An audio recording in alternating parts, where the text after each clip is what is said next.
तथागत भगवान गौतम बुद्ध, विश्वरत्न बोधिसत्व डॉक्टर बाबासाहेब आंबेडकर, प्रियदर्शी राजा सम्राट अशोक या महापुरुषांच्या विचार, स्मृती व कार्याला सर्वप्रथम विनम्र अभिवादन करतो।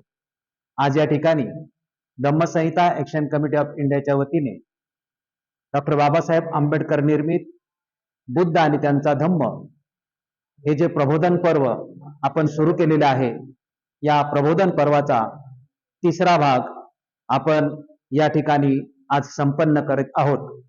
पंचशील बुद्ध विहार असुडगाव या ठिकाणी आपण या ठिकाणची भारतीय बौद्ध महासभा तसेच पनवेल तालुका भारतीय बौद्ध महासभा यांच्या सहकार्याने आपण हे कार्यक्रम संपन्न करीत आहोत। पनवेल विभागामध्ये होणारे सर्वच कार्यक्रम आपण भारतीय बौद्ध महासभेच्या सहकार्याने सर्व कार्यक्रम करीत असतो आणि पनवेल तालुक्याचे अध्यक्ष आणि सेक्रेटरी अध्यक्ष सुनील वाकपंजे सर आणि सेक्रेटरी राहुल गायकवाड यांच्या सहकार्याने आपण हे कार्यक्रम संपन्न करीत आहोत। ते दोघेही या ठिकाणी उपस्थित आहेत। मी त्यांचं या ठिकाणी अभिनंदन करतो। आपणही त्यांचं टाळ्या वाजवून स्वागताने अभिनंदन करावं। आपण लगेचच या कार्यक्रमाला सुरुवात करतो। गेल्या वेळेस आपला जो पहिला भाग या ठिकाणी सादर आपण केला होता, त्या पहिल्या भागाचा आपला विषय होता की अस्पृश्य हिंदू धर्माचा भाग नाही, अस्पृश्य हे मूळचे बौद्ध आहेत आणि जरी ते अस्पृश्य मूळचे बौद्ध असले तरी जबरदस्तीने त्यांना कायमस्वरूपी त्या कालखंडामध्ये आणि आजही सातत्याने बौद्ध म्हणूनच बनवले जाते। तर त्याचं कारण काय आहे? तर त्याचं कारण आपण पाहिलं होतं की जे बाबासाहेब आंबेडकरांनी सांगितलं होतं की लोकसंख्या हे त्याचं कारण आहे। म्हणजे अस्पृश्यांची लोकसंख्या जिकडे जाईल त्याचं पारडं जड होईल। हिंदूकडे गेली तर हिंदूत राहिली तर हिंदूंचं पारडं जड होईल आणि मुस्लिमांच्याकडे गेलं तर मुस्लिमांचं पारडं जड होईल आणि जो स्वातंत्र्याचा वाटा मिळणार आहे त्याच्यामध्ये लोकसंख्येनुसार कुणाला जास्त आणि कुणाला कमी हा जो वाटा मिळेल या संदर्भामधला जो विषय होता तो आपण गेल्या कार्यक्रमामध्ये पाहिला आहे। गेल्या वेळेचा जो विषय होता तो अस्पृश्य मूळचे कोण हा डॉक्टर बाबासाहेब आंबेडकरांचा जो ग्रंथ आहे त्याच्या आधारे आपण तो संपन्न केला होता आणि जे खंड महाराष्ट्र सरकारने प्रकाशित केलेले आहे त्या खंडातला 6व्या खंडातला तो भाग आपण या ठिकाणी संपन्न केला होता। आज जो आपण विषय घेतलेला आहे तो आजचा विषय आहे की अस्पृश्यता निर्मूलनाचा मार्ग। म्हणजे गेल्या वेळेस आपण पाहिलं की डॉक्टर बाबासाहेब आंबेडकरांनी अस्पृश्यता हे आपलं उद्दिष्ट किंवा अस्पृश्यता म्हणजे ज्या समाजात मी जन्मलो त्या समाजाचा उद्धार करण्यासाठी अपयशी ठरलो तर स्वतःला गोळी घालून आत्महत्या करेल अशी बाबासाहेब आंबेडकरांनी शपथ घेऊन आपल्या कार्याला जो प्रारंभ केला होता, म्हणजे बाबासाहेब आंबेडकरांचं अस्पृश्यता निर्मूलनाचं कार्य हे मोठं होतं आणि अस्पृश्यता ही किती भयानक होती याचं आपण लहानपणापासूनच ऐकत आलेलो आहे, वाचत आलेलो आहे आणि या अस्पृश्यतेपासून सुटका कशा पद्धतीने करून घ्यायची यासाठी संपूर्ण आयुष्य डॉक्टर बाबासाहेब आंबेडकरांनी समर्पित केलं होतं। म्हणून आजचा विषय अस्पृश्यता निर्मूलनाचे मार्ग हा जो विषय आज आपण या ठिकाणी सादर करीत आहोत तो कुठल्या आधारे करतोय की आपण जे या ठिकाणी सर्व मुद्दे मांडणार आहोत ते सर्व मुद्दे महाराष्ट्र सरकारच्या चरित्र साधने प्रकाशनाने जे खंड प्रकाशित केलेले आहे त्या खंडातील 18वा भाग आणि पृष्ठ क्रमांक 13 ते 24 यामधला हा संदर्भ आपण घेतलेला आहे आणि या संदर्भाच्या आधारे आपण आजचा भाग तो सादर करणार आहे। आजचा जो विषय मांडणार आहे त्या विषय मांडत असताना त्यामधला पहिला मुद्दा आहे की ध्येय, म्हणजे प्रत्येक माणसाच्या जीवनामध्ये एक टार्गेट असतं किंवा एक ध्येय असतं किंवा आपण उद्दिष्ट ठरवलेलं असतं। तथागत भगवान गौतम बुद्धांनी सांगितल्याप्रमाणे जन्म आणि मृत्यू याच्या कालखंडामधला जो भाग आहे त्याला आपण जीवन म्हणतो आणि हे जीवन तथागत भगवान गौतम बुद्ध म्हणतात की हे जीवन आपण किती जगलो यापेक्षा कसं जगलो याला अतिशय महत्व आहे। मग हे जे जीवन जन्म आणि मृत्यूच्या कालखंडामध्ये कुणाला किती मिळालं हे आपण सांगू शकत नाही, पण जेवढं मिळालं तेवढ्या जीवनामध्ये त्या जीवनाचं त्यांचं काही उद्दिष्ट होतं किंवा काय टार्गेट ठरवलं होतं। जर माणसाच्या जीवनामध्ये जर उद्दिष्टच नसेल तर माणसाच्या जीवनाला काहीही अर्थ प्राप्त होत नाही। म्हणजे जन्माला आला आणि जगला आणि मृत्यू पावला, त्याच्या जीवनामध्ये जर काही टार्गेटच नसेल किंवा त्याच्या जीवनामध्ये जर काही ध्येयच नसेल तर मात्र आपण असं म्हटलेलं की ध्येयाचे 2 प्रकार असू शकतात की एक स्व उद्धारासाठी आणि एक जनकल्याणासाठी। आपण हा विषय यासाठी घेतला होता की महापुरुषांची उद्दिष्ट काय असतात आणि त्यातल्या त्यात तथागत भगवान गौतम बुद्धाचं आपल्या जीवनामध्ये उद्दिष्ट काय होतं आणि डॉक्टर बाबासाहेब आंबेडकरांचं आपल्या जीवनामध्ये उद्दिष्ट काय होतं. म्हणून आपण असं म्हटलं की बुद्धाचं जे उद्दिष्ट होतं ते बुद्धांचं उद्दिष्ट कुठलं होतं, तर बुद्धांचं उद्दिष्ट हे दुःख मुक्ती होतं. मानवाचं दुःख आहे, माणसामध्ये दुःख आहे आणि त्या दुःखावरती उपाय शोधण्यासाठी तथागत भगवान गौतम बुद्धांनी आपलं संपूर्ण आयुष्य समर्पित केलेलं आहे. म्हणजे हे उद्दिष्ट साध्य करण्याकरता तथागत गौतम बुद्धांना काय करावं लागलं, तर हे उद्दिष्ट स्वतःच साध्य करण्याकरता तथागत गौतम बुद्धाचं स्वतः सर्वप्रथम त्यांना युवराज पद सोडावं लागलं. ऐश्वर्य संपन्न जीवन आपलं संपूर्ण सोडावं लागलं. सुंदर पत्नी होती, आई होते, वडील होते, भाऊ होते, संपत्ती होते. जे असं ऐश्वर्य संपन्न संपूर्ण जीवन असताना सुद्धा तथागत भगवान गौतम बुद्धाने या सर्वस्वाचा पूर्णपणे त्याग केला. तो त्याग फक्त एकाच कारणासाठी होता आणि तो म्हणजे दुःख जे आहे या दुःखावरती उपाय शोधणं आणि तो उपाय संपूर्ण समस्त जनास म्हणजे पृथ्वीच्या पाठीवरल्या मानवाच्या कल्याणासाठी तथागत भगवान गौतम बुद्धांनी आपलं संपूर्ण जीवन समर्पित केलं. तथागतांचा दुःखमुक्ती हा जो सिद्धांत आहे या सिद्धांत हे तथागतांचं ध्येय होतं आणि हा दुःखमुक्तीचा सिद्धांत तथागतांनी 45 वर्ष आपल्या आयुष्यामध्ये लोकांना सांगून तथागत हे कायमस्वरूपी अजरामर झाले. शांतीचं प्रतीक, पंचशिलेचं प्रतीक, सत्यचं प्रतीक, अहिंसेचं प्रतीक म्हणून तथागत आज आपल्याला अजरामर दिसतात आणि पृथ्वीच्या पाठीवरती तथागतांच्या व्यतिरिक्त संपूर्ण विश्वाचा गुरु म्हणून आजपर्यंत कुणीही होऊ शकला नाही. ते कशामुळे तथागत अजरामर झालेले आहे, तर दुःख मुक्तीचा सिद्धांत की पृथ्वीच्या पाठीवर जन्माला येणाऱ्या प्रत्येकाच्या आयुष्यामध्ये हे दुःख तर आहेच, या दुःखावरचे उपाय तथागतांनी सांगितलं आणि माणसाला शांती, अहिंसा या पद्धतीने आपलं सुखी जीवन कशा पद्धतीने जगता येईल म्हणून बुद्धांचं ध्येय होतं दुःखमुक्तीचं. तशाच पद्धतीने डॉक्टर बाबासाहेब आंबेडकरांचं उद्दिष्ट काय होतं.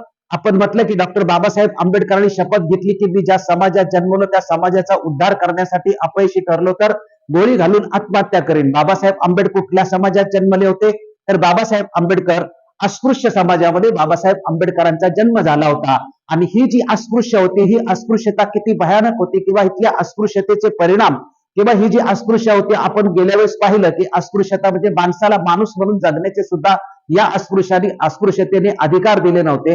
माणसाला माणसाच्या सावलीचा म्हणजे अस्पृश्य माणसाच्या सावलीचा सुद्धा विटाळ होत होता. अस्पृश्य माणसाच्या स्पर्शाचा सुद्धा विटाळ होत होता. अस्पृश्य माणसाला चांगली कपडे घालण्याचा अधिकार नव्हता. अस्पृश्य माणसाला चांगली भांडी वापरण्याचा अधिकार नव्हता. अस्पृश्य माणसाला आज ज्या आपण इमारतीमध्ये राहतो अशा इमारतीमध्ये किंवा चांगल्या घरामध्ये राहण्याचा अधिकार नव्हता. म्हणून चांगला माणूस म्हणून जगण्याचे जे जे अधिकार आहेत ते सर्व अधिकार या अस्पृश्यतेने आपले काढून घेतले होते आणि ही जवळजवळ 1200 ते 1500 वर्षाचा जो कालखंड आहे म्हणजे बौद्ध धर्माचा या देशामध्ये ऱ्हास होतो आणि त्यानंतर अस्पृश्यता ती सुरू होते. हा जो कालखंड आहे ह्या कालखंडाने आपण म्हटलं अगोदर पाहिलं होतं की अस्पृश्य हे मूळचे कोण आहेत, अस्पृश्य हे मूळचे बौद्ध आहेत हे आपण पाहिलं होतं. ते अस्पृश्य कसे झाले तर त्याचेही कारण आपण गेल्या वेळेस पाहिले होते की ते इथल्या ब्राह्मणी धर्माला शरण गेले नाहीत म्हणून त्यांना कायमस्वरूपी अस्पृश्य केले आणि अस्पृश्य हा पूर्णपणे गावकोसा बाहेर आणि त्याचं माणसासारखं जीवन होतं ते संपूर्ण हिरावून घेतलं होतं. हे माणसासारखं जीवन आपण पण जगू शकतो असं सुद्धा या अस्पृश्य पूर्णपणे विसरला होता कारण तो पूर्णपणे मानसिक गुलामगिरीमध्ये पूर्णपणे गेला होता. आपलं पूर्वीचं आयुष्य तो सगळं विसरला होता. आपले पूर्वज कोण होते हे पूर्णपणे तो विसरला होता. आपण पूर्वीचे बौद्ध होतो, आपण पूर्वीचे नागवंश होतो, आपले पूर्वीचे बौद्ध आहेत हे संपूर्ण विसरला होता कारण त्याला मानसिक गुलामगिरीमध्ये पाठवलं होतं. त्याला लिहिण्याचा, वाचण्याचा किंवा कुठलंही चांगलं ऐकण्याचा, वेद ऐकण्याचा किंवा साहित्य ऐकण्याचा, काहीही चांगलं ऐकण्याचा, बोलण्याचा, लिहिण्याचा कुठल्याही प्रकारे अधिकार नसल्यामुळे त्याला पूर्णपणे मानसिक गुलामगिरीमध्ये घालवलं होतं. या मानसिक गुलामगिरीतून या समाजाला बाहेर काढायचं म्हणजे अस्पृश्यतेतून मुक्त या संपूर्ण समाजाला करायचं हे डॉक्टर बाबासाहेब आंबेडकरांचं त्यांच्या जीवनामधलं उद्दिष्ट होतं. हे उद्दिष्ट बाबासाहेब आंबेडकरांनी संपन्न केलेलं आहे.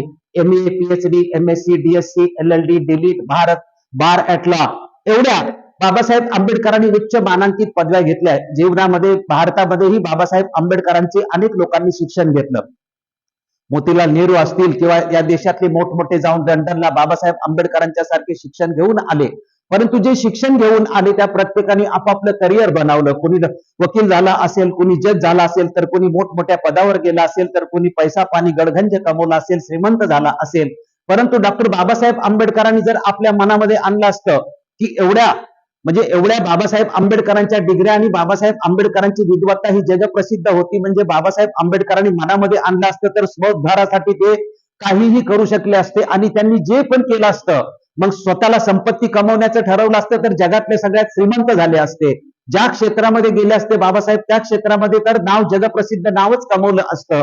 परंतु एवढ्या उच्च मानांकित पदव्या घेऊन आल्यानंतर सुद्धा बाबासाहेब आंबेडकरांचं पैसे कमवण्याचं ध्येय नव्हतं, कुठलं करिअर बनवण्याचं ध्येय नव्हतं, तर बाबासाहेब आंबेडकरांचं सुरुवातीपासून शेवटपर्यंत एकच ध्येय होतं आणि ते ध्येय होतं अस्पृश्य मुक्तीचं, स्वतःच्या समाजाचा उद्धार करण्याचं. एवढंच ध्येय होतं. जी विद्वत्ता कमवली, ज्या डिग्र्या कमवल्या, ज्या पदव्या संपन्न केल्या देशात आणि विदेशामध्ये, त्या सर्व ज्ञानाचं एकत्रीकरण करून त्या संपूर्ण ज्ञानाचा जो उपयोग केला डॉक्टर बाबासाहेब आंबेडकरांनी, तो आपलं ध्येय म्हणजे उद्दिष्ट पूर्ण करण्यासाठी, म्हणजेच अस्पृश्य मुक्तीचा, अस्पृश्यांचा उद्धार करण्यासाठी आपलं संपूर्ण आयुष्य बाबासाहेब आंबेडकरांनी समर्पित केलं होतं. बाबासाहेब, जसं आपण म्हटलं की तथागतांचं ध्येय होतं की दुःखमुक्ती मानवाची, तसेच बाबासाहेब आंबेडकरांचं ध्येय सुद्धा होतं की अस्पृश्य मुक्ती हे बाबासाहेब आंबेडकरांचं होतं. म्हणून अस्पृश्य मुक्ती कशा पद्धतीने झाली पाहिजे, बाबासाहेब आंबेडकरांनी आपल्या लढ्याला प्रारंभ करण्यापूर्वी बाबासाहेब आंबेडकरांनी नेमकं अस्पृश्यांना मुक्त करण्याचा जो उपाय काय आहे याच्यावरती पूर्णपणे संशोधन केलं होतं, त्याच्यावरती उपाय शोधला होता आणि उपाय शोधल्यानंतरच आपल्या लढ्याला प्रारंभ केला होता.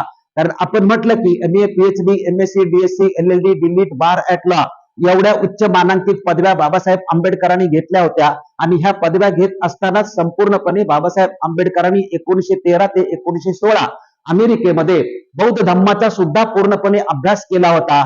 या 3 वर्षामध्ये अमेरिकेमध्ये, आणि त्यानंतर 1920 ते 1923 या 3 वर्षाच्या कालखंडामध्ये लंडनमध्ये जे एज्युकेशन बाबासाहेब आंबेडकरांनी घेतलं, त्या कालखंडामध्येही बाबासाहेब आंबेडकरांनी बौद्ध धम्माचा अभ्यास केला होता. त्यामुळे सार्वजनिक जीवनाला 1924 साली बहिष्कृत हितकारिणी सभा स्थापन करून जो कार्याला प्रारंभ केला होता, त्याच्या पूर्वीच बाबासाहेब आंबेडकरांचं संपूर्ण शिक्षण पूर्ण झालं होतं. आणि बाबासाहेब आंबेडकरांनी आपलं जे ध्येय होतं त्या ध्येयावरती नेमका उपाय काय होता आणि तो कशा पद्धतीने यशस्वी करायचा याचा संपूर्ण आराखडा बाबासाहेब आंबेडकरांचा तयार झाला होता. पुढच्याही आपण भागामध्ये तो सिद्ध करणार आहेत. आणि आपण म्हटलं की 1907 साली मॅट्रिकची परीक्षा डॉक्टर बाबासाहेब आंबेडकर पास झाल्यानंतर गुरुवर्य दादा केळुसकर यांनी बाबासाहेब आंबेडकरांना बुद्धाचं जे चरित्र दिलं होतं ते चरित्र वाचल्यानंतर बाबासाहेब आंबेडकरांनी आपल्या जीवनाचा जो मार्ग आहे तो बौद्ध धम्माप्रती सुरू केलेला होता. याची कबुली बाबासाहेब आंबेडकरांनी 15 मार्च 1956 ला जी बुद्ध आणि त्यांचा धम्म या ग्रंथाची प्रस्तावना लिहिली, त्या प्रस्तावनेमध्ये परिपूर्ण दिलेला आहे. म्हणजे कोणाला विचारायची गरज नाही की बाबासाहेब आंबेडकरांनी बुद्धत्वाचा मार्ग कधीपासून स्वीकारला. बुद्धत्वाचा मार्गच बाबासाहेब आंबेडकरांनी स्वीकारलेला आहे. तो मॅट्रिकची परीक्षा पास झाल्यानंतर त्यांना जे केळुसकर गुरुजींनी चरित्र दिलं होतं ते चरित्र वाचल्यानंतरच तेव्हापासूनच ते बुद्धत्वाच्या मार्गाला बाबासाहेब आंबेडकर गेलेले होते. त्यामुळे बाबासाहेब आंबेडकरांनी, आपण मुद्दा होता की ग्रीक आणि रोमन, बाबासाहेब आंबेडकरांच्या लिखाणामध्ये आपल्याला अस्पृश्यतेचा मार्ग काय काढायचा, आणि जगात जशी भारतामध्ये अस्पृश्यता ही एक गुलामगिरी आहे तशीच जगामध्ये गुलामगिरी ग्रीक आणि रोमन या 2 देशामध्ये गुलामगिरीची पद्धत होती. या 2 देशातल्या गुलामगिरीची अनेक उदाहरणं बाबासाहेब आंबेडकरांनी वेळोवेळी ठिकठिकाणी त्यांच्या लिखाणात, भाषणात सातत्याने दिलेली आहेत. बाबासाहेब म्हणतात की ग्रीस आणि रोमन या 2 देशामध्ये जी गुलामगिरी आहे ही जी गुलामगिरी आहे आणि भारतातली अस्पृश्यता आहे, जर या दोन्हींचा जर एकत्रितपणे जर आपण तुलनात्मक अभ्यास आपल्याला केलेला दिसला तर ग्रीक आणि रोमन मधली जी गुलामीची पद्धत आहे ही गुलामीची पद्धत विशिष्ट कारणामुळे एखाद्या व्यक्तीला गुलाम केला जातो, परंतु तो माणूस गुलाम झाल्यानंतर त्या कारणातून बाहेर पडू शकतो आणि गुलामीतून मुक्त होऊन तो परत पूर्णतः स्वतंत्रपणे जीवन जगू शकतो. म्हणजे ग्रीक आणि रोमन मधली जी गुलामगिरी होती, हा जो गुलाम आहे तो विशिष्ट कारणामुळे, म्हणजे एखाद्या जड वस्तूमुळे, असा बाबासाहेब आंबेडकर शब्द वापरतात की या कारणामुळे तो गुलाम झालेला आहे. मग ते कारण संपलं तर त्या माणसाची गुलामी जात होती. गरीब असेल माणूस तो श्रीमंतीमध्ये जात होता. म्हणजे ग्रीकमध्ये, रोमनमध्ये, त्या कालखंडामध्ये जी गुलामगिरीची पद्धत जगामध्ये प्रसिद्ध होती, तिथले जे गुलामगिरी होते किंवा गुलामी माणसं होती, ते गुलाम माणसं जन्मापासून मृत्यूपर्यंत, कोणी तर जन्मापासून गुलाम होत नव्हता, काही कारणाने गुलाम होत होता आणि झालेला गुलाम सुद्धा मृत्यूपर्यंत राहत नव्हता, तर त्यालाही गुलामगिरीतून बाहेर येण्याचे मार्ग त्या गुलामगिरीमध्ये किंवा त्या व्यवस्थेमध्ये मोकळे होते. याची तुलना जर भारतातली गुलामगिरी अस्पृश्यांची जर याची तुलना केली, जगातल्या कुठल्याही देशातल्या गुलामगिरीची तुलना जर भारतातल्या अस्पृश्यतेबरोबर जर आपण केली, तर मात्र अस्पृश्यता ही जगातल्या कुठल्याही गुलामगिरीपेक्षा अतिशय निंदनीय आहे, अतिशय वाईट आहे, की त्याच्यामध्ये ऐगदा अस्पृश्य म्हणजे तो जन्मानेच अस्पृश्य होतोय आणि त्याची अस्पृश्यता तो मृत्यू पावला तरी त्याची अस्पृश्यता मात्र त्याला सोडत नाही. म्हणजे जन्मापासून मृत्यूपर्यंत अस्पृश्यतेतून बाहेर पडण्यासाठी किंवा अस्पृश्यतेतून सुटका करून घेण्यासाठी या देशाने किंवा ज्यांनी अस्पृश्यता निर्माण केली त्यांनी अस्पृश्यतेतून बाहेर पडण्याचा कुठलाही मार्ग आपल्याला उपलब्ध ठेवला नाही. मग ती अस्पृश्यता किती भयानक होती त्याचा आपण थोडक्यामध्ये सातत्याने याचं विवरण करतच असतो, की भारतातली ती अस्पृश्यता ही जन्मानेच आलं म्हणजे अस्पृश्याच्या पोटी आला तो अस्पृश्य झाला आणि त्यानंतर त्याच्या सगळ्या पिढ्या ह्या कायमस्वरूपी अस्पृश्य. तसा ग्रीक आणि रोमन किंवा जगातल्या इतर कुठल्याही देशातला जो गुलाम आहे तो कोणाच्या पोटी जन्माला आला तरी तो ज्या या माणसाच्या जन्माला पोटी आलाय म्हणून तो गुलाम होत नव्हता, तर गुलामीची जी कारणं होती ती कारणं वेगवेगळ्या देशात तिथल्या वेगवेगळ्या परिस्थितीनुसार कारणं होती, पण भारतातली अस्पृश्यता मात्र अतिशय भयानक होती, की पिढ्यानपिढ्या त्यांना कुठल्याही प्रकारचं अस्पृश्यतेमधून बाहेर पडण्यासाठी, अस्पृश्यतेमधून सुटका करण्यासाठी कुठलेही मार्ग नव्हते. म्हणून बाबासाहेब म्हणतात की ग्रीस आणि रोमन मधली गुलामगिरी व भारतातली अस्पृश्यता यांचा जर तुलनात्मक अभ्यास केला तर जगातल्या गुलामगिरीपेक्षा भारतातली अस्पृश्यता ही अतिशय भयानक आहे. मग या अस्पृश्यतेमधून बाहेर पडण्यासाठी जे अस्पृश्य स्वतः आहेत आणि जे पिढ्यानपिढ्या चटके सोसत आहेत, जे पिढ्यानपिढ्या हाल सहन करत आहेत, हा समाज सातत्याने अस्पृश्यातून आपली सुटका कशी करून घ्यायची या संदर्भात सातत्यानं तो विचार करत असणारच, याच्यामध्ये काही शंका नाही. तो वेगवेगळे मार्ग शोधतच होता की या गुलामगिरीमधून आपण कशा पद्धतीने बाहेर पडलं पाहिजे आणि म्हणून अस्पृश्य समाजामध्ये सातत्याने चर्चा होत होत्या की गुलामगिरीमधून बाहेर कसं पडायचं, गुलामगिरीमधून बाहेर कसं काढायचं.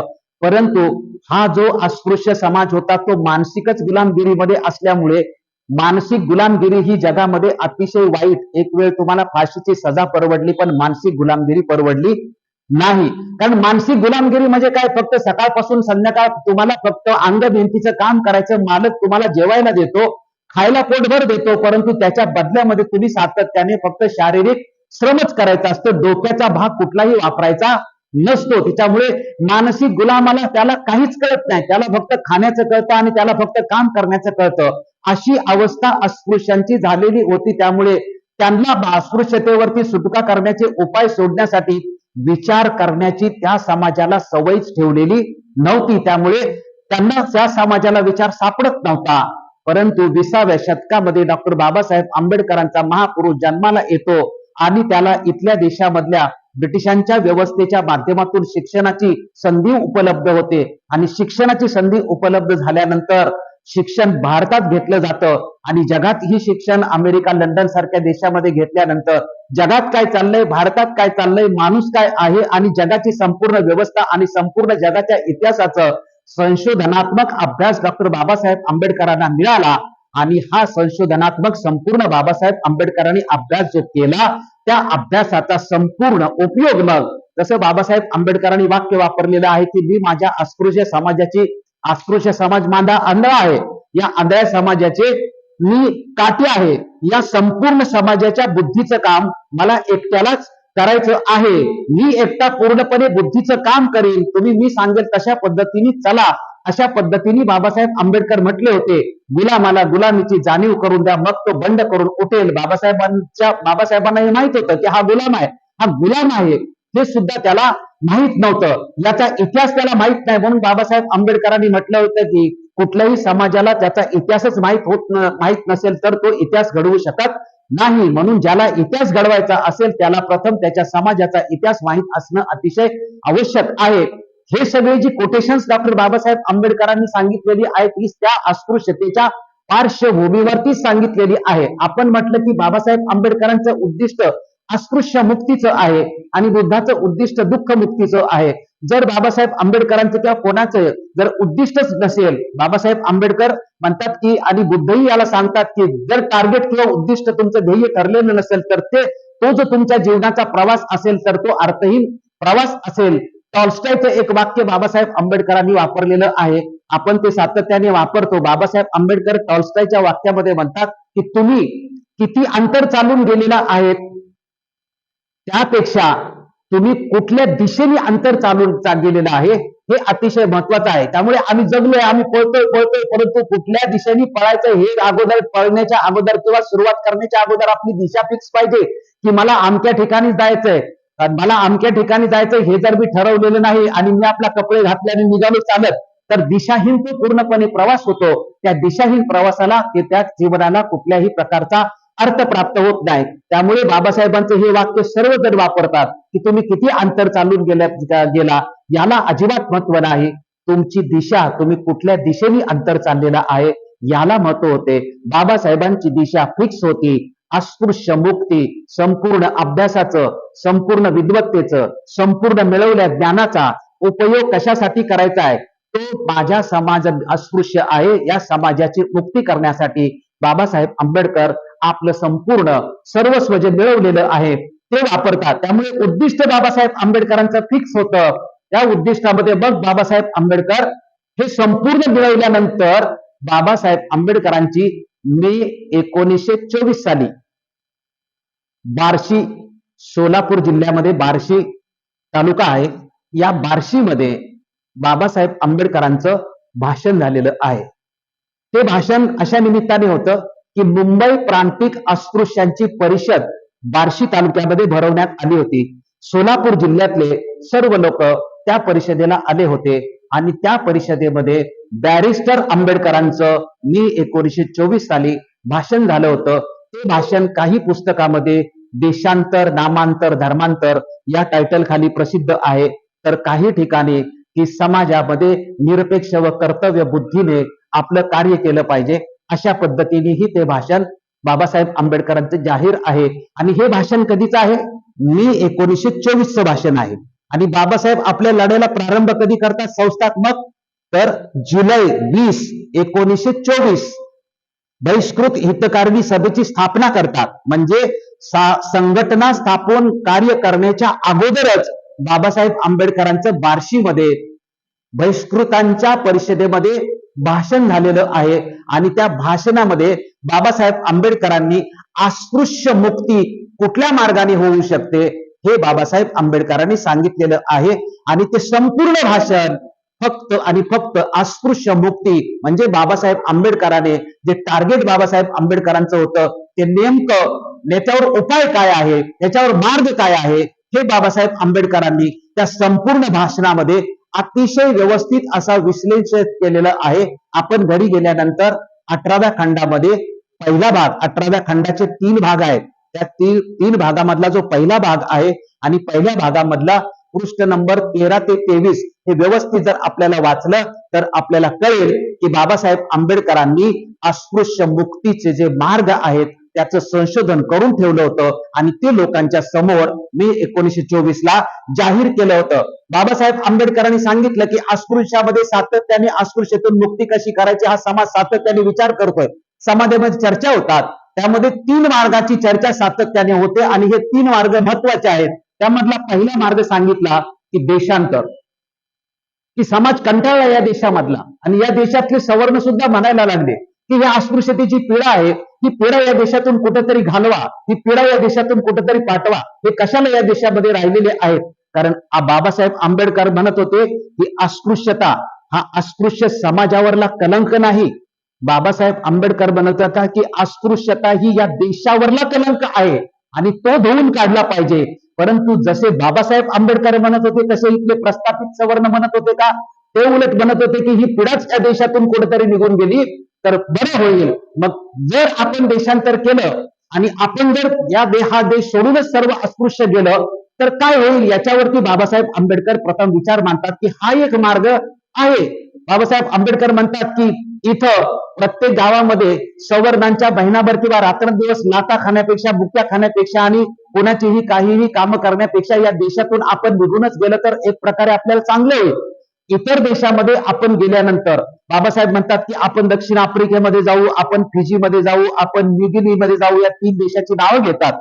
या देशामध्ये आपण गेल्यानंतर तिथे आपल्याला जरी तिथल्या नागरिकासारखी समसमान वागणूक मिळाली नाही तरी सुद्धा आपल्याला इथल्या अस्पृश्यतेपेक्षा तरी अस्पृश्यतेच्या तुलनेने तरी आपल्याला परदेशामध्ये चांगली वागणूक मिळेल. परदेशात गेल्यानंतर आपली आर्थिक परिस्थिती सुधारू शकते. परदेशात गेल्यानंतर आपल्याला कष्ट करून आर्थिक व्यवस्थित जीवन जगता येऊ शकतं. त्यामुळे देशांतर करण्याचा मार्ग सुद्धा अस्पृश्यतेपासून सुटका करून घ्यायचा योग्य मार्ग आहे.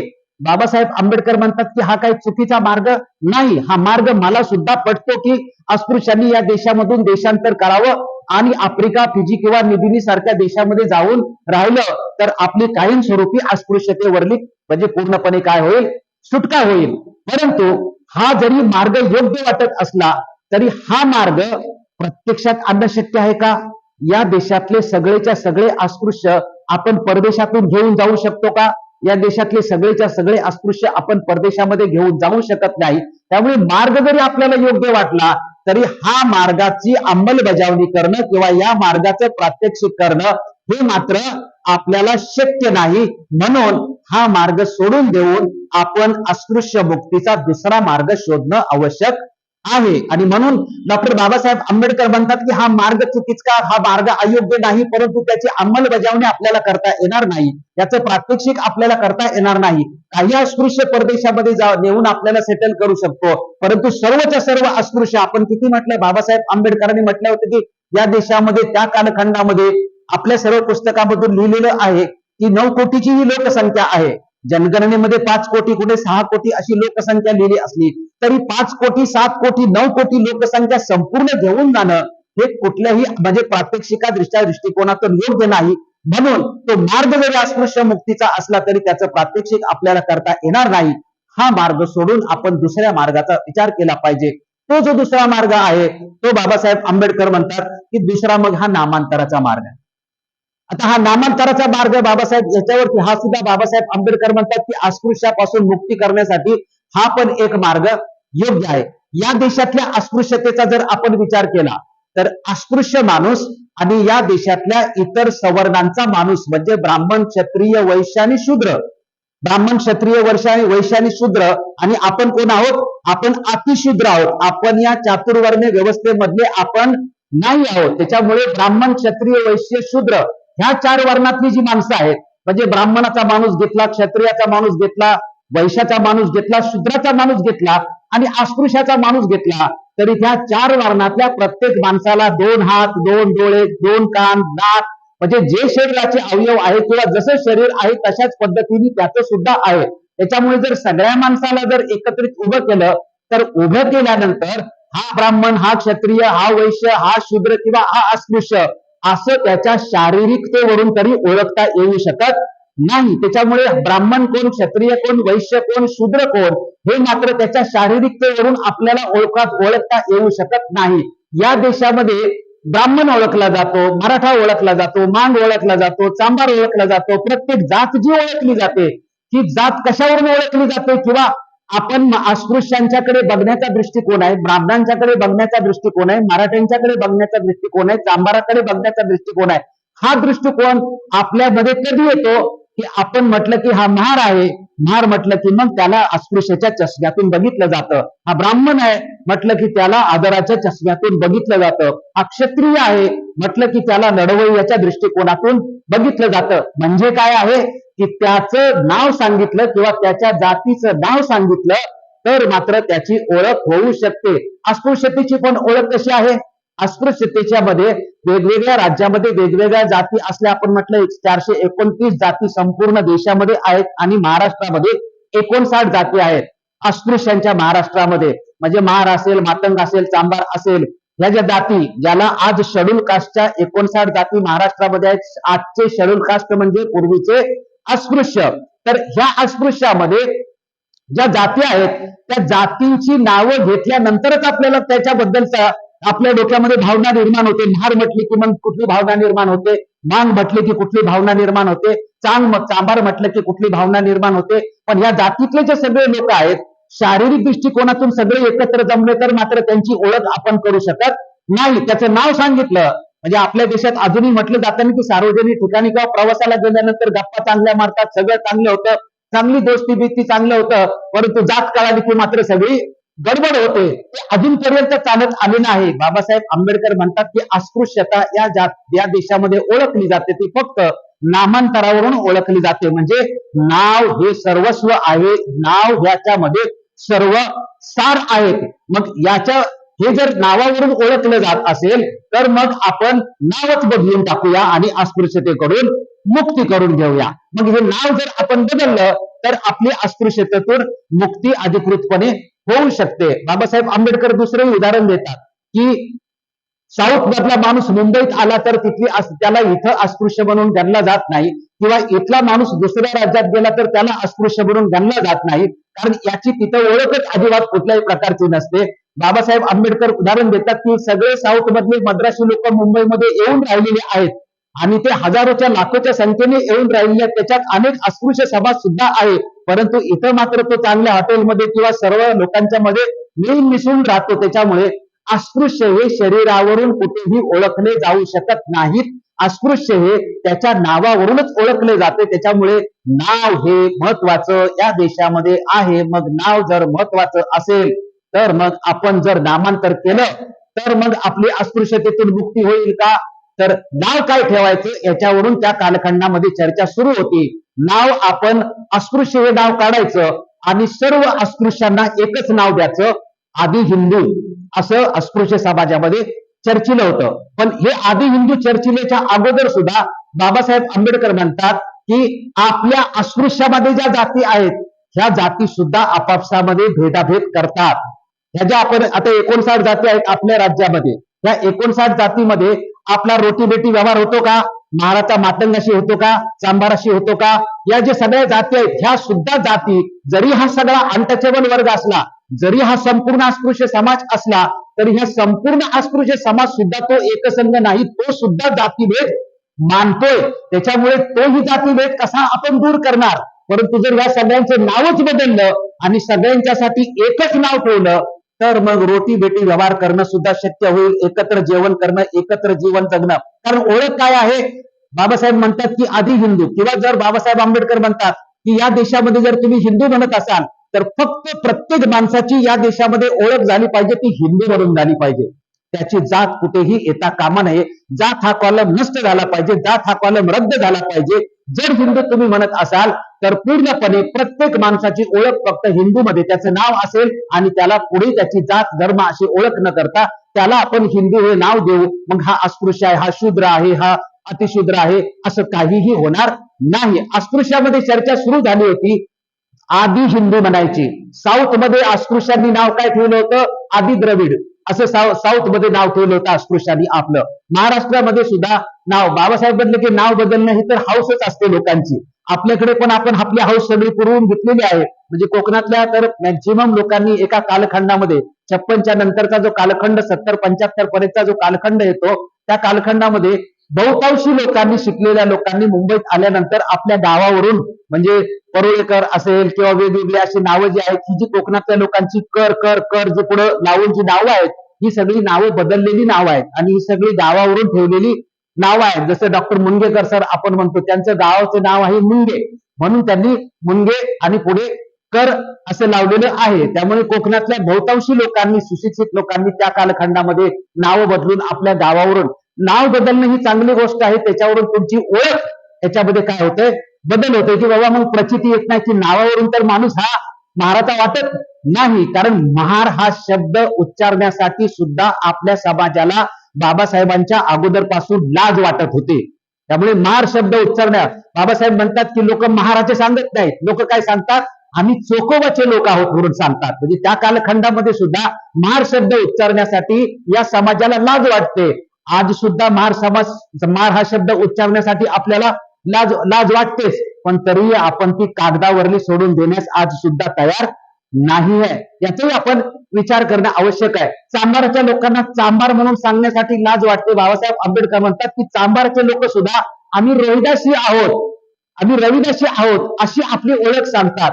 आपण आता चोखोबाची न सांगता आपण काय ओळख केली, तर आपण बाबासाहेब आंबेडकरांचे काही आम्ही आंबेडकराईट पीपल, म्हणजे इंग्लिश मध्ये जर सांगायचं असेल तर आम्ही आंबेडकराईट आहेत, नाहीतर मग आपण काय म्हणतो की आम्ही जयभीमवाले, आम्ही जयभीमवाले आहोत. म्हणजे जयभीमी जात आहे का, जयभीम हा धर्म आहे का, जयभीम ही कुठली ओळख आहे का. परंतु आपण काय केलेलं आहे, आपल्याला महार म्हणून सांगायची लाज वाटते म्हणून आपण काय केलेलं आहे, कागदावर तर महार आहे, मग सांगायचं काय तर आम्ही कोण आहोत. जसे आपले पूर्वज चोखोबाचे लोक सांगत होते तसे आज आपण जयभीमवाले किंवा आम्ही आंबेडकराईट लोक आहोत अशी आपली ओळख सांगत होते. त्यामुळे हे जे नामांतर आहे, हे नामांतर आदि हिंदू असं जर इथं केलं तर अनेक लोकांनी म्हटलं की आदि हिंदू हे नाव आपण घेऊया, पण बाबासाहेब आंबेडकर म्हणतात की आदि हिंदू हे नाव काय योग्य तसं वाटत नाही, कारण त्यातून कुठलीही गोष्ट प्रतिबिंबित होत नाही आणि त्याच्यातून काहीही परिणाम होणार नाही. म्हणून आदि हिंदू ह्या नावाच्या ऐवजी मी नवीन नाव सुचवतो आणि बाबासाहेब आंबेडकरांनी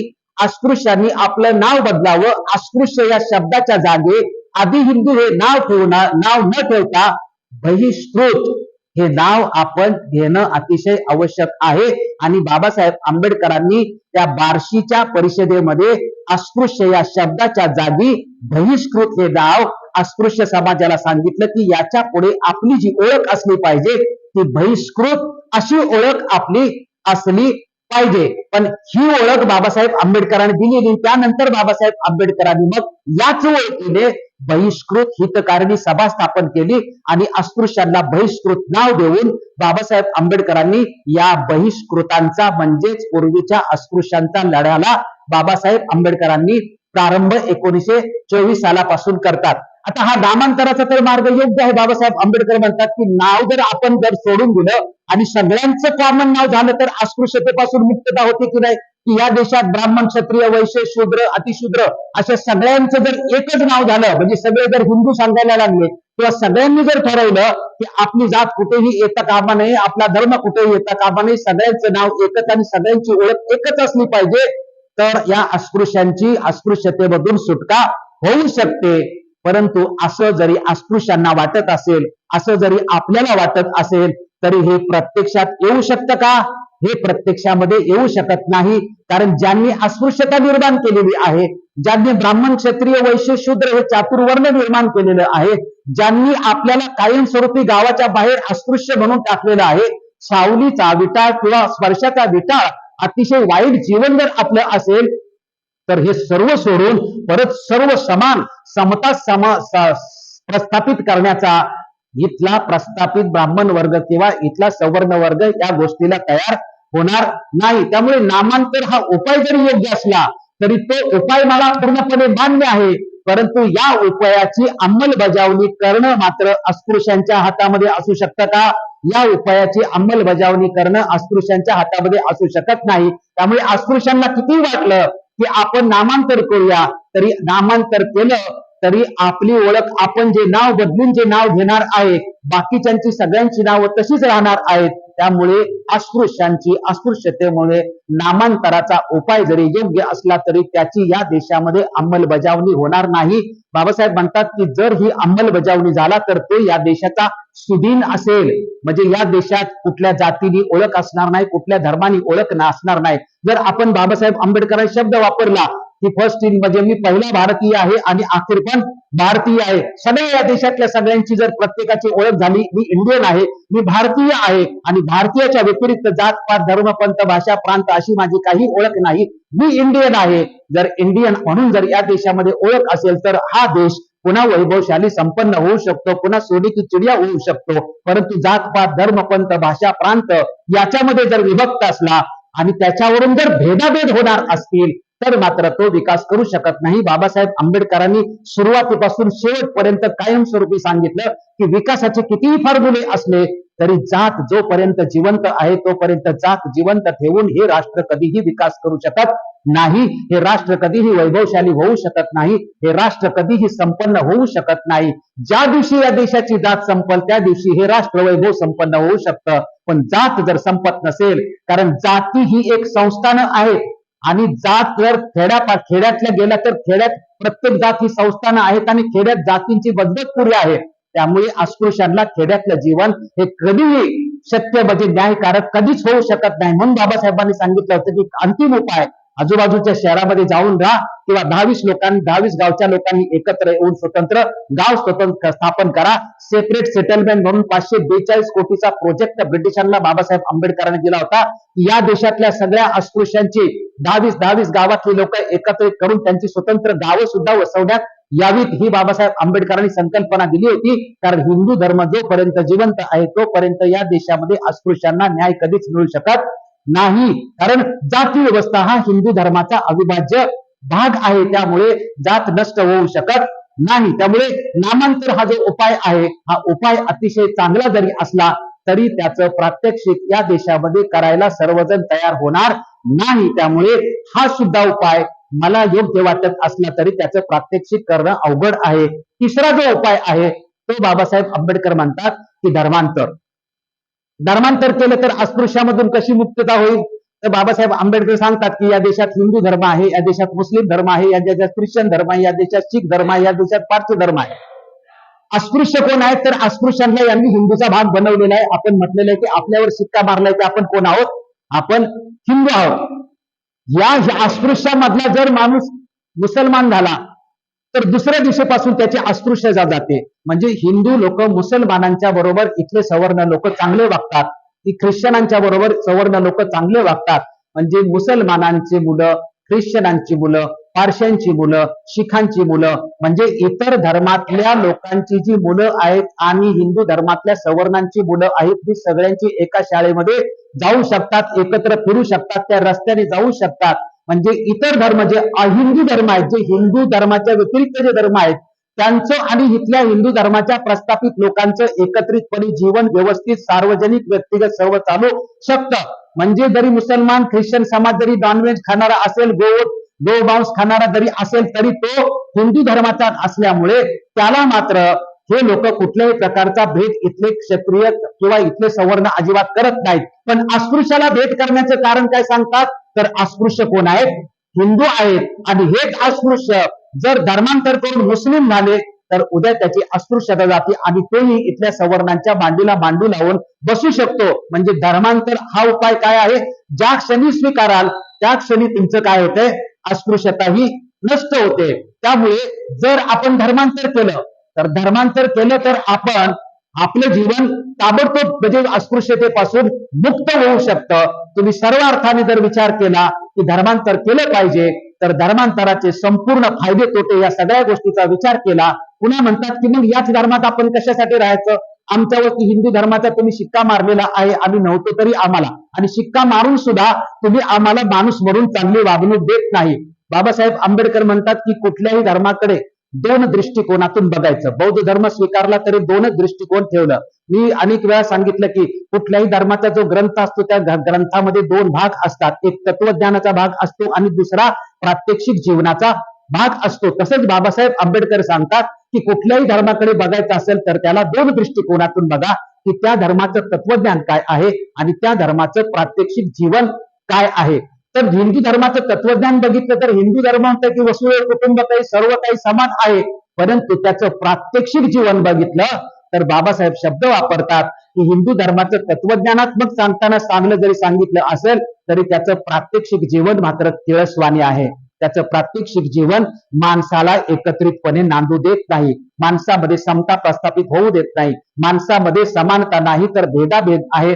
आणि माणसामध्ये हा उच्च आहे, तो नीच आहे, याला कपडे घालण्याचा अधिकार आहे, त्याला कपडे घालण्याचा अधिकार नाही, यांनी कसं जगावं त्यांनी कसं जगावं हे सगळं ठरवलेलं आहे. त्यामुळे हिंदू धर्माचं कदाचित तत्वज्ञान जरी चांगलं असेल तरी हिंदू धर्माचा व्यावहारिक दृष्टिकोनातून हिंदू धर्म मात्र माणसाला व्यवस्थित जीवन जगू देत नाही. त्यामुळे तत्वज्ञानात्मक आणि व्यावहारिक दृष्टिकोनातून जरी बघितलं तरी प्रात्यक्षिकाच्या दृष्टिकोनातून हिंदू धर्म हा अस्पृश्यांना माणूस म्हणून जगण्याचा अधिकार देत नाही. मग जो धर्म माणूस म्हणूनच आपल्याला जगण्याचा अधिकार देणार नसेल मग त्या धर्मामध्ये राहण्याचा उद्देश काय, की ज्या धर्माचा माझ्यावर शिक्का मारतोय तो धर्म मला माणूस म्हणून जगण्याचा अधिकार देत नाही. आणि म्हणून धर्मांतर हा जो उपाय आहे तो डॉक्टर बाबासाहेब आंबेडकरांनी तिसरा जो उपाय आहे तो आपण करू शकतो.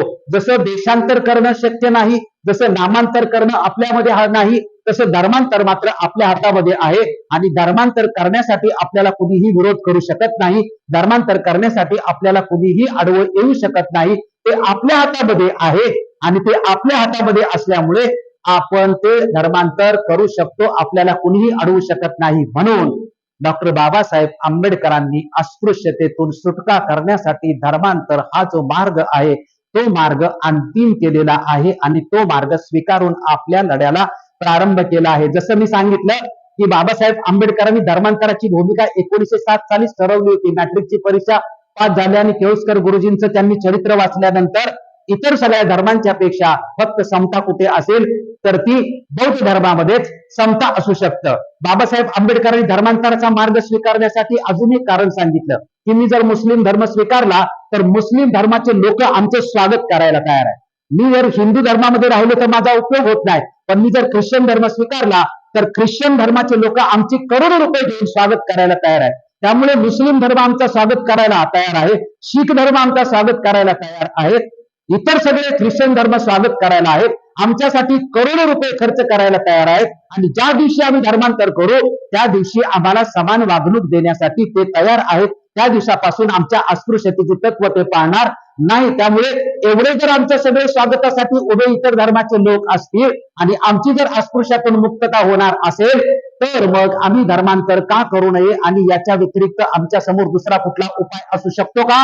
तर याच्या व्यतिरिक्त आमच्या समोर दुसरा कुठलाही उपाय नाही. आता पुन्हा यामध्ये आपण म्हटलं की हे सगळे लोक मुसलमान आपल्याला स्वागत का करतात, ख्रिश्चन लोक आपल्याला स्वागत का करतात, तर यांचाही अतिशय महत्वाचा मुद्दा आहे की एवढी लोकसंख्या त्या धर्मामध्ये गेली की त्या धर्माची मेजॉरिटी वाढणार, हा त्याच्या पाठीमागे सगळ्या धर्मांचा स्वागताचा जो मुद्दा आहे. म्हणून बाबासाहेब आंबेडकर सगळ्यांना तयारी राहतात. बाबासाहेब आंबेडकर म्हणतात की अस्पृश्यता नष्ट करण्यासाठी आता सज्ज व्हा सगळ्यांनी, अस्पृश्यता नष्ट करण्यासाठी आता सज्ज व्हा. 1924च्या मे महिन्यामध्ये बार्शीमध्ये बाबासाहेब आंबेडकर भाषणामध्ये सांगतात की आपण धर्मांतर हा जो उपाय आहे आणि आपल्या धर्मांतराशिवाय दुसरे कुठलीही गोष्ट अस्पृश्यतेतून मुक्तता होत नाही. अस्पृश्यता नष्ट करण्यासाठी आपण सज्ज व्हा, कारण अस्पृश्यतेतून मुक्त होण्यासाठी आपल्याला कोणीही अडवू शकत नाही. कारण अस्पृश्यतेतून मुक्त होण्याचं शस्त्र आपल्याकडे आहे, अस्पृश्यतेतून मुक्त होण्याचं साधन आपल्याकडे आहे आणि त्या साधनाच्या आधारे आपण मुक्त होऊ शकतो. आणि ते साधन म्हणजे लोकसंख्या.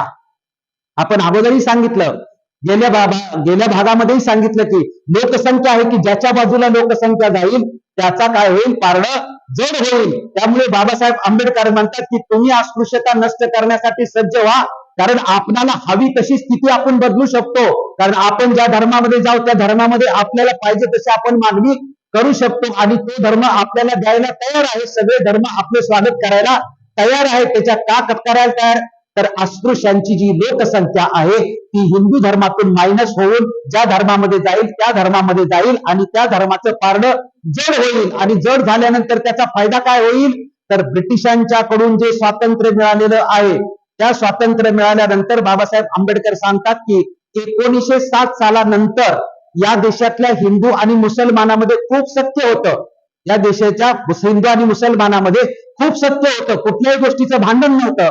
पण जसं ब्रिटिशांनी या देशाला स्वातंत्र्य द्यायला सुरुवात केली आणि पहिला हप्ता 1937च्या नंतर द्यायला सुरुवात केली, तसा मग मिळणाऱ्या स्वातंत्र्यामध्ये आमचा वाटा किती, मुस्लिमांचा वाटा किती आणि हिंदूंचा वाटा किती, हे ज्यावेळेस सुरू झालं त्यावेळेस बाबासाहेब आंबेडकर म्हणतात की 36चा म्हणजे ज्यांचा 63चा आकडा होता तो बदलला आणि तो 36चा झाला. आणि दोन सच्चे भाव सुद्धा सत्तेच्या वाट्या मिळण्यासाठी आपापसामध्ये संघर्ष करायला सुरुवात झाली. आता या संघर्षात बाबासाहेब आंबेडकर म्हणतात की आपली लोकसंख्या हुकमी एकटा आहे. जर आपण हिंदूमध्येच राहिलो तर हिंदूंची मेजॉरिटी वाढून सत्तेतला वाटा त्यांना जास्त मिळेल. आणि जर आपण हिंदूंना सोडलं आणि मुस्लिमांच्या मध्ये गेलो तर मुस्लिमांची लोकसंख्या वाढून त्या लोकसंख्येच्या प्रमाणामध्ये त्यांना सत्तेचा वाटा मिळेल. म्हणजे बाबासाहेब आंबेडकर काय म्हणतात की या देशामध्ये आता आपल्या हातात सगळं आहे, तुम्ही सज्ज व्हा, तुम्ही धर्मांतरासाठी सज्ज व्हा. आपल्याला राजकीय आणि सामाजिक परिस्थिती आपल्याला जशी हवी आहे तशी आपण या देशामध्ये निर्माण करू शकतो. आणि ती कशाच्या जीवावर? तर लोकसंख्येच्या जीवावर. मी तुम्हाला लोकसंख्या आहे पहिल्याही याच्यामध्ये सांगितलं आणि आजही सांगितलं, लोकसंख्या हे आपलं शस्त्र आहे. हे शस्त्र बाबासाहेब कधी सांगतात?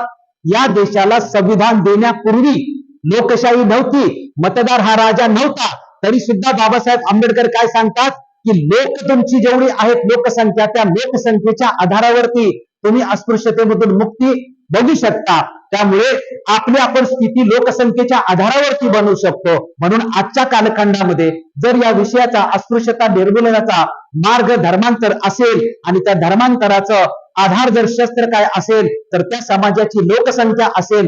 ह्या लोकसंख्येच्या आधारावरती आपल्याला बाबासाहेब आंबेडकरांना हिंदू लोक सुद्धा गोंधळायला लागले की बाबासाहेब आंबेडकरांना गांधी सुद्धा सोडायला तयार नाहीत आणि हिंदू धर्मातून बाहेर जाऊ नये म्हणून गांधी आपल्या प्राणाची बाजी सुद्धा लावतात. त्याचं आपण पुढच्या प्रवचनामध्ये ते बघणारच आहोत. त्यामुळे ही जी लोकसंख्या आहे, आता या लोकसंख्येच्या वर्तमान काळात किंवा आपण संदेश काय देणार याचं जर बघितलं तर महाराष्ट्रामध्ये तुम्हाला सांगू की 2011च्या जनगणनेप्रमाणे महाराष्ट्राची एकूण लोकसंख्या आहे 11,23,74,207. महाराष्ट्राची लोकसंख्या. या महाराष्ट्राच्या लोकसंख्येमध्ये आपले जनगणनेचा आपल्यामध्ये प्रॉब्लेम आहे. काही लोक बौद्ध लिहितात, काही लोक महार लिहितात आणि काय लिहितो याच्यावरती आपलं संगणमत झालं नाही. म्हणून 2011च्या लोकसंख्येमध्ये महार अशी नोंद 80,06,060 लोकांनी महार अशी नोंद केलेली आहे आणि बौद्ध म्हणून नोंद 65,33,200 लोकांनी केलेली आहे. पण महार आणि बौद्ध म्हणून जो आपला संपूर्ण समाज आहे, या संपूर्ण समाजाची लोकसंख्या किती आहे? 1,45,37,207. ही महाराष्ट्रामधल्या बौद्धांची, धर्मांतरित बौद्धांची लोकसंख्या आहे. ती महार आणि बौद्ध अशी विभक्त झालेली असली तरी समाज म्हणून आपण एकत्रितपणेच आहोत. म्हणजे एकूण लोकसंख्येच्या आपण महाराष्ट्रात 12.5 ते 13% लोक आहोत. हे नोंद केलेली लोक आहेत. या व्यतिरिक्त ओबीसी मधले किंवा इतर समाजातल्या लोकांनी धर्मांतर केले, धम्मदीक्षा घेतलेली आहे, असेही लोक आहेत. त्यामुळे आपण 12.5 ते 13% लोक आहोत. या देशामध्ये किंवा महाराष्ट्रापुरतं जर आपण मर्यादित ठेवलं तर महाराष्ट्रामध्ये 59 मागासवर्गीय जाती आहेत. परंतु या 59 अनुसूचित जातीमध्ये लोकसंख्या वाईज बघितलं तर बौद्धांची म्हणजे या समाजाची लोकसंख्या 80% आहे आणि 20% 58 जाती आहेत. त्याच्यामुळे जरी अस्पृश्याच्या अनेक जाती असल्या तरी अस्पृश्यांच्या जातीमध्ये बौद्धांची लोकसंख्या 80% आहे. त्या मानाने इथं माटक आणि चांभार यांची थोडीशी लोकसंख्या जास्त आहे. बाकीच्या लोकसंख्या तुम्हाला हजारात आणि छोट्या छोट्या लोकसंख्येचा समाज दिसेल. त्यामुळे 80% जर लोकसंख्या असतील तर या लोकसंख्येचा अभ्यास आपण केल्यानंतर आपल्याला सरप्राइजिंग रिझल्ट सुद्धा मिळू शकतो. म्हणजे हे आम्ही संशोधनात्मक सिद्ध केलेलं आहे की ही लोकसंख्या महाराष्ट्रातले 14 मतदारसंघ लोकसभेचे असे आहेत की तिथे अनुसूचित जातीची लोकसंख्या ही 50% जास्त आहे. आता या 50% 80% कुणाचे असणार आहे? आपल्या समाजाचे आहे. मग 14 लोकसभा मतदारसंघामध्ये जर संपूर्ण बौद्ध समाज एकत्रित आला तर हे 14 खासदार हा समाज आपले निर्माण करू शकतो. एका खासदारामागे आमदार किती? 6 आमदार. मग एका खासदारामागे जर 6 आमदार असतील आणि त्या मतदारसंघामधला जर खासदार सगळ्या बौद्धांनी जर निवडून आणला तर 84 मतदार आमदार हा समाज कोणाशीही युती न करता आणि स्वतःच्या बळावर सुद्धा निवडून आणू शकतो. एवढे जर तुम्ही आमदार आणले तर या देशा महाराष्ट्राचा मुख्यमंत्री तुमचा होऊ शकेल की नाही होऊ शकेल? आणि हे कशाच्या जीवावर आहे? बाबासाहेब आंबेडकर म्हणतात की अत्यधिक व्हा, स्वयंप्रकाशित व्हा. या देशामध्ये क्रांती करायची असेल की क्रांती कोणाच्या हातात नसते, क्रांती तुमच्याच हातामध्ये. तुमची राजकीय सामाजिक परिस्थिती बदलण्याचे तुमच्याच हातात शस्त्र आहे आणि ते शस्त्र म्हणजे लोकसंख्येचं. तुमचं मतदान किती आहे हे जर तुमचं सगळं मतदान एकत्र झालं तर मग या देशामध्ये तुम्हाला तुमचं जीवन बदलण्यासाठी कोणीही अडवू शकत नाही. त्यामुळे बाबासाहेब आंबेडकरांनी सिद्धांत सांगितला. आपण इथं राजकीय ऐक्याचा सिद्धांत मांडतोय, परंतु राजकीय ऐक्यामुळे फायदा होत नाही. सामाजिक ऐक्य झालं पाहिजे. संपूर्ण बौद्ध समाज एकसंघ झाला पाहिजे आणि संपूर्ण बौद्ध समाज एकसंघ व्हायचा असेल तर बाबासाहेब आंबेडकरांनी सांगितलंय अनिहिलेशन ऑफ कास्ट मध्ये धर्मक्रांती प्रथम झाली पाहिजे. धर्मक्रांती प्रथम झाली तरच सामाजिक ऐक्य होतं. कारण धर्माच्या ठिकाणीच संपूर्ण समाज एकत्र येतो. धर्माच्या व्यतिरिक्त जगात दुसरा कुठलंही असं ठिकाण नाही की तो समाज एकत्र येतो. म्हणून बाबासाहेब आंबेडकर अनिहिलेशन ऑफ कास्ट मधला 26वा मुद्दा आहे, त्यामध्ये सांगतात की प्रथम धर्मक्रांती झाली पाहिजे आणि प्रथम धर्मक्रांती झाली तर मग इतर त्या सामाजिक, आर्थिक, राजकीय, शैक्षणिक, सांस्कृतिक ह्या ज्या क्रांत्या आहेत ही धर्मक्रांती आपोआपच त्या क्रांत्या यशस्वी करण्यासाठी मदत करते. जर बुद्ध विहारामध्ये संपूर्ण त्या भागातला समाज आला तर त्या भागातलं राजकारण कसं असावं हा तिथला समाज ठरवू शकेल की नाही ठरवू शकेल. त्यामुळे जर आपल्याला लोकशाहीमध्ये आपलं सामाजिक राजकीय जीवन बदलायचं असेल तर सामाजिक ऐक्य झालं पाहिजे. सामाजिक ऐक्य हे फक्त धर्माच्या ठिकाणी होऊ शकतं आणि सामाजिक ऐक्य झाल्यानंतर तो समाज आपलं राजकीय जीवन, तो समाज आपलं सामाजिक जीवन कसं आहे याचा फॉर्म्युला बांधू शकतो. आणि म्हणून लोकसंख्या हे गणित आहे, ते बाबासाहेब आंबेडकरांच्या क्रांतीचं शस्त्र सुद्धा आहे. आणि म्हणून अस्पृश्यता निर्मूलनाचा मार्ग जो देशांतर, नामांतर आणि धर्मांतर आहे, तर धर्मांतराचा मार्ग बाबासाहेब अंतिम करतात आणि धर्मांतराचा मार्ग अंतिम केल्यानंतर आपण अस्पृश्यता नष्ट करण्यासाठी सज्ज व्हा असं सांगतात. त्याचा बाबासाहेब म्हणतात की मी अस्पृश्यता नष्ट करण्यासाठी सज्ज व्हा असं म्हटलं तर लोकांना ते हसायला येईल, तर ते योग्य वाटणार नाही. पण मी सांगतो त्याला आधार आहे आणि तो आधार म्हणजे माझ्या लोकसंख्येचा आधार आहे. ही सगळी लोकसंख्या एकत्रितपणे जिथे जाईल तिथे तिचा फायदा झाल्याशिवाय राहणार नाही. त्यामुळे बाबासाहेब आंबेडकरांनी अस्पृश्यता निर्मूलन यावरती जो उपाय सांगितला होता तो 1924 साली मे महिन्यामध्ये बार्शी, सोलापूर जिल्ह्यातील बार्शी तालुक्यामध्ये सांगितला होता. हे बाबासाहेब आंबेडकरांचं ऐतिहासिक भाषण आहे, परंतु त्याच्यावरती कोणीही आजपर्यंत लक्ष दिलेलं नाही. बाबासाहेब आंबेडकरांनी अस्पृश्य मुक्तीचा सिद्धांत किंवा मार्ग तिथे दाखवला आणि इथून आपल्या लढ्याला बाबासाहेब आंबेडकरांनी प्रारंभ करताना इथे सांगितलं की बहिष्कृत हा शब्द घेतला पाहिजे आणि त्यानंतर 2 महिन्यांनी बहिष्कृत हितकारणी सभा स्थापन करून आपल्या लढ्याला बाबासाहेब आंबेडकर प्रारंभ करतात. त्यामुळे आपण पहिल्या कार्यक्रमामध्ये सांगितलं की अस्पृश्य हे मूळचे बौद्ध नाहीत, ते अस्पृश्य हे मूळचे हिंदू नाहीत, अस्पृश्य हे मूळचे बौद्ध आहेत, परंतु लोकसंख्येच्या कारणासाठी त्यांना जबरदस्तीने हिंदू म्हणून केले जातं. आजही बाबासाहेब आंबेडकर म्हणतात की अस्पृश्यतेच्या जर सुटका आपल्याला करायची असेल तर मग ती सुटका करण्यासाठी आपल्याला धर्मांतर हा एकमेव उपाय आहे. त्या उपाय बाबासाहेब आंबेडकरांनी हा जो उपाय सांगितलेला आहे या उपायाचं मार्गक्रमण बाबासाहेब आंबेडकरांनी कसं सुरू केलं तो भाग जो आहे तो आपण पुढच्या शनिवारच्या कार्यक्रमामध्ये घेणार आहोत. आज आपण या ठिकाणी या कार्यक्रमाला उपस्थित राहिला त्याबद्दल आपल्या सर्वांचं आभार. आपल्या सर्वांना विनंती आहे की आपण सर्वांनी प्रत्येक शनिवारी 7 ते 8:30 या वेळेत यावं. सर्वांनी सफेद कपडे घालून येण्याचा प्रयत्न करावा आणि सर्वांनी वेळेवर येण्याचा प्रयत्न करावा आणि ज्यांना कायमस्वरूपी यायचे त्यांनी आमच्याकडे आपला फॉर्म सुद्धा भरून दिला पाहिजे. आणि आम्ही 20 ते 25 ऑक्टोबर दरम्यान मुंबई चैत्यभूमी ते दीक्षाभूमी अशी जी प्रबोधन पर्व यात्रा काढणार आहोत त्या यात्रेमध्ये पण ज्यांना सामील व्हायचंय त्यांनीही आपल्या समन्वयकाकडे आपले नाव आणि अर्ज देण्याचा आपला प्रयत्न करावा. आज आपण सर्वजण या ठिकाणी उपस्थित राहिला त्याबद्दल सर्वांचं या ठिकाणी आभार मानतो आणि आजचा कार्यक्रम इथे संपला हे जाहीर करतो. धन्यवाद. जय भीम, जय बुद्ध, जय भारत.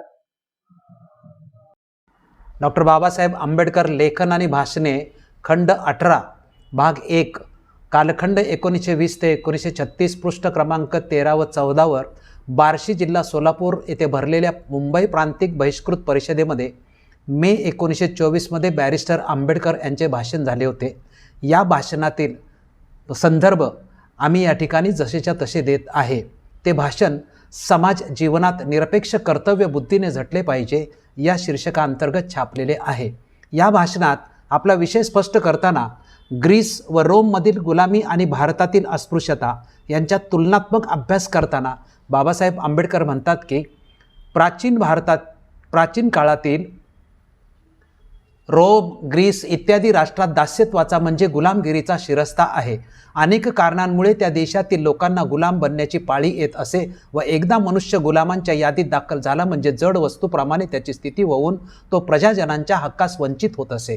हिंदुस्थानातील अस्पृश्य लोक रोमन लोकांच्या गुलामाप्रमाणे जड वस्तूंच्या स्थितीला पोचले नाहीत.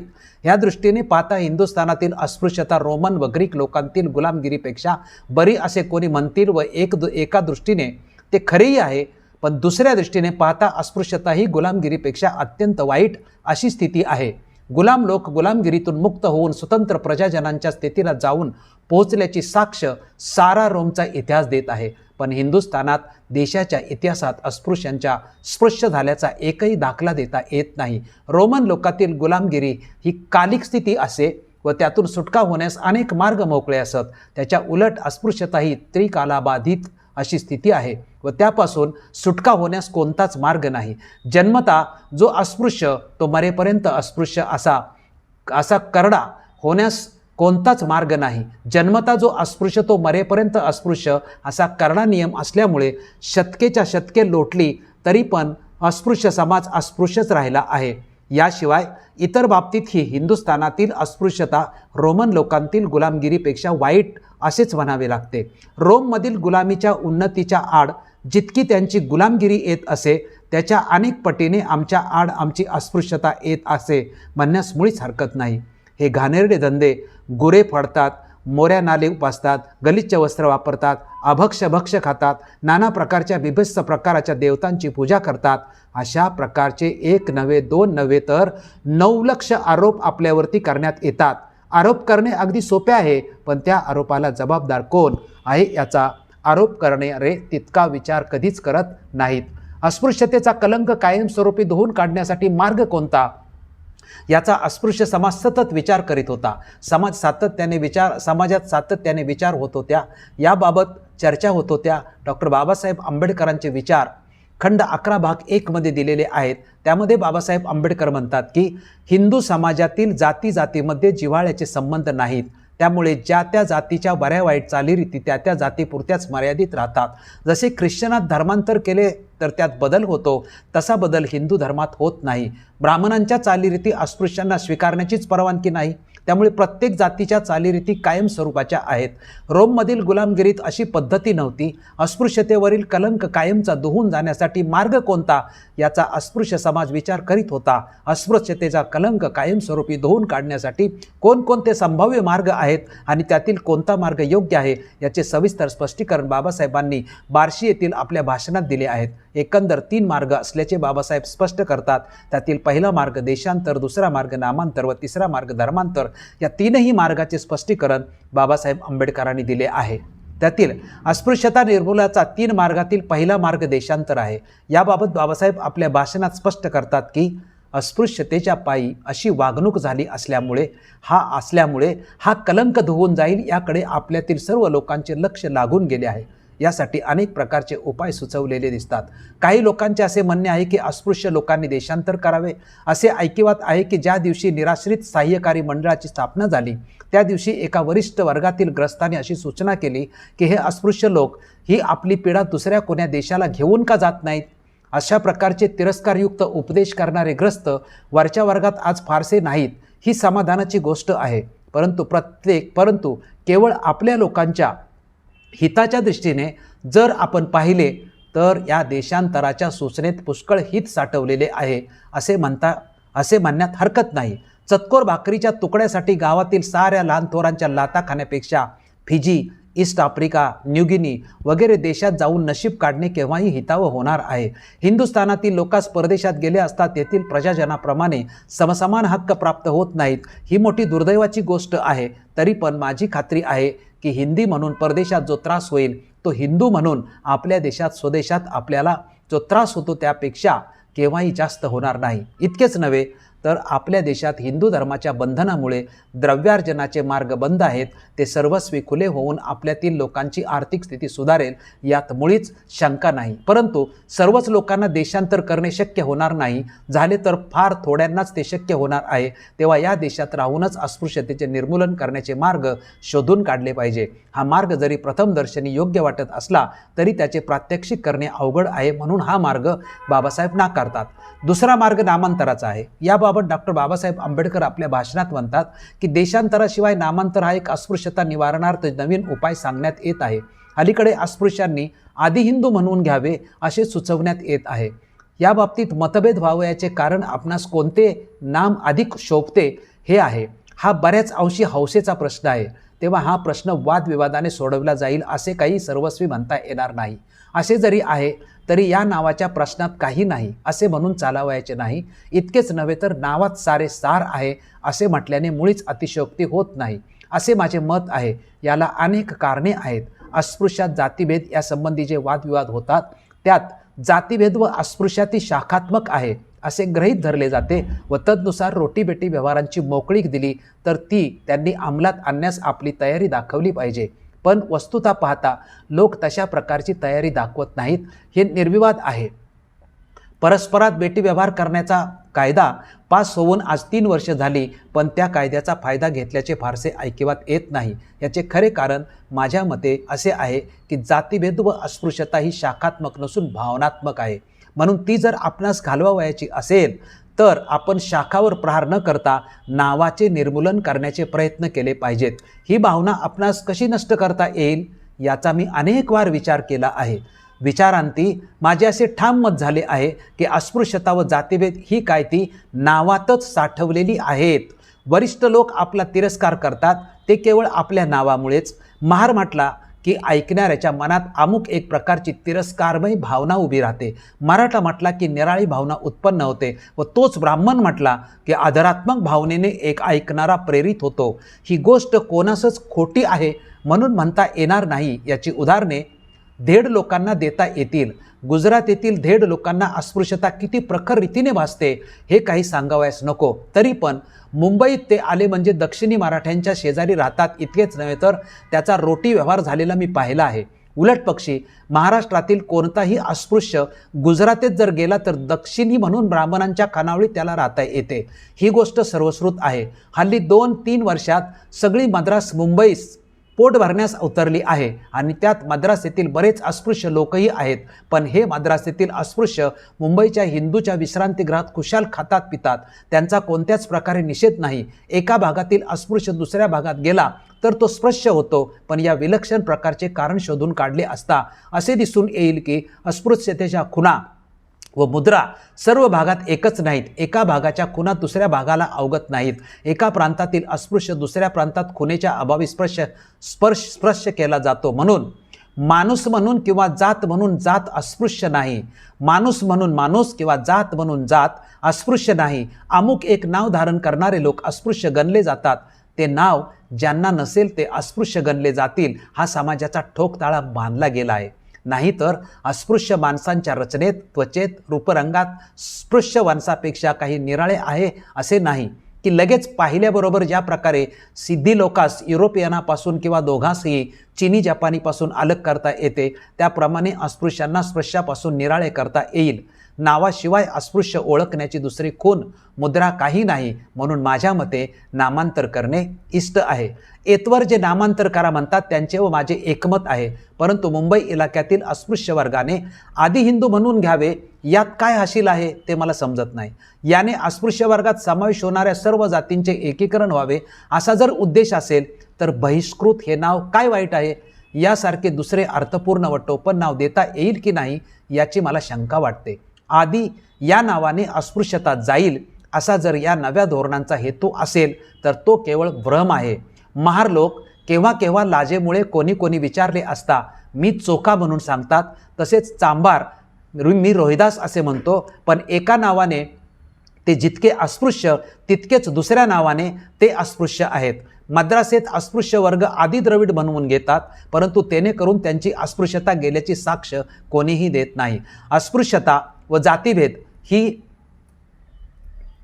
नावात साठवलेली आहेत हे सर्वस्वी खरे आहे आणि ती नावे लुप्त केल्याखेरीज भागायचे नाही. आम्ही आपली जातीवाचक नावं सोडून फक्त चालणार नाही तर आमच्याबरोबर सर्व जातींनी आपली जातीवाचक नावे सोडून सर्वांनी सर्वसाधारण असे एक नाव धारण केले पाहिजे. माझ्या मते सर्वांनीच फक्त हिंदू असे म्हणावे व जातीवाचिक पोटनावे काढून टाकावीत.